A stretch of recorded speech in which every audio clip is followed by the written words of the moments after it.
Praise the Lord. இன்னைக்கு ஏசப்பா உங்களை பார்த்து சொல்கிற வார்த்தை என்ன அப்படின்னா, எவரையும் மேன்மைப்படுத்தவும் பலப்படுத்தவும் உம்முடைய கரத்தினால் ஆகும். ஆமீன்.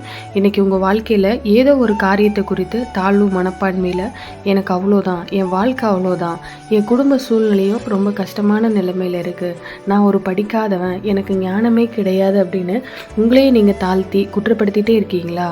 என் வாழ்க்கையெல்லாம் அவ்வளோதான், முடிஞ்சு போச்சு, நான்லாம் உயரவே முடியாது, ஆசீர்வாதமாக வாழ முடியாதுன்னு நீங்கள் நினைக்கிறீங்களா? ஆண்டவர் சொல்றாரு, எவரையும் உயர்த்தவும் மேன்மைப்படுத்தவும் என்னால் முடியும், என்னுடைய கரத்தினால் ஆகும்னு சொல்றாரு. ஆடு மேய்த்து கொண்டிருந்த குடும்பத்தால் அற்பமாக எண்ணப்பட்டு ஒதுக்கப்பட்ட ஒரு தாவீதை ஒரு தேசத்துக்கே ராஜாவாக உயர்த்த அவரால் முடியும். யோசேப்பு அடிமையாக விற்கப்பட்டு எகிப்து தேசத்தில் ஒரு அடிமையாக வந்தார். அவ்வளோதான், எல்லாமே முடிஞ்சு போச்சு, குடும்பத்தை விட்டு பிரிக்கப்பட்டுட்டேன், அனாதையாக்கப்பட்டுட்டேன், அடிமையாக்கப்பட்டுட்டேன், இனி வாழ்க்கை அவ்வளோதான்னு நினைக்கக்கூடிய சூழ்நிலை. ஆனால் யோசேப்போட கர்த்தர் இருந்ததுனால தேசத்துக்கே அதிகாரியாக உயர்த்தினார். அப்போ எவரையும் உயர்த்தவும் மேன்மைப்படுத்தவும் தேவன் வல்லமை உள்ளவர். ஆமீன். உங்களையும் உயர்த்த முடியும், மேன்மைப்படுத்த முடியும். நீங்கள் உங்களையே தாழ்மையாக நினச்சி சோர்ந்து போகாதீங்க.